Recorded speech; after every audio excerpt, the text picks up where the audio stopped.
আপু আজকে নাকি স্মার্ট কিচেন ডেকোরেশন দেখাবেন? জি ভাইয়া, এখানে টোটালটা আমরা যেটা দেখতেছি অ্যালুমিনিয়াম প্লাস হচ্ছে গ্লাস প্রোফাইল দিয়ে কাজ করা। এখানে একটা অ্যাক্সেসরিজ ইউজ করা হয়েছে ভার্টিক্যাল পুল আউট। দেখুন কি পরিমাণ স্টোরেজ। হ্যাঁ ভাইয়া, টোটাল কিচেনটা অর্গানাইজ করার জন্য এরকম অনেক অ্যাক্সেসরিজ রয়েছে।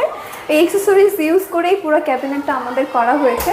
এইগুলোর কালার তারপরে হচ্ছে ডিজাইন আপনারা কাস্টমাইজ করে নিতে পারবেন আমাদের ইন্টেরিয়র ফার্মে আসলেই।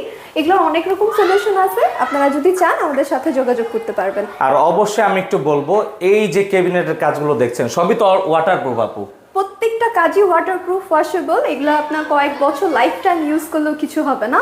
আর যদিও দেখতেছেন এগুলো প্রায় উনি 2 বছর হয়ে গেছে ইউজ করতেছে, অ্যাজ ইট ইসই কিন্তু আছে, মানে দেখতে কিন্তু নতুনের মতো লাগছে একদম। বিশেষ করে আমি বলবো কালার কম্বিনেশন যেটা করা হয়েছে এটা কিন্তু আসলে কিচেনের জন্য খুবই সুইটেবল একটি কালার, কারণ এখানে কিন্তু আসলে অনেক গরম থাকে বা হ্যাঁ চুলার কারণে কিন্তু অনেক ময়লা হয়, সেক্ষেত্রে কিন্তু এই কালারগুলো খুবই সুন্দর প্রেফারেবল এটা। একদম। তো অবশ্যই আপু স্ক্রিনে দেওয়া নাম্বার যোগাযোগ করলে সারা বাংলাদেশের তো কাজগুলো করে দিতে পারবেন। বাংলাদেশে আমরা কাজটা করে দিতে পারবো, স্ক্রিনে দেওয়া নম্বরে যোগাযোগ করলেই হবে। আর অবশ্যই কিন্তু কিচেনের সাথে কিন্তু আপনারা এই ধরনের সুন্দর সুন্দর গেটের কাজও কিন্তু ভাইদের দিয়ে করাতে পারবেন। দরজার কালেকশন, সকল রকম উড ফার্নিচার কালেকশন আমরা কিন্তু আপনাকে সার্ভিস দিতে পারবো। ওকে।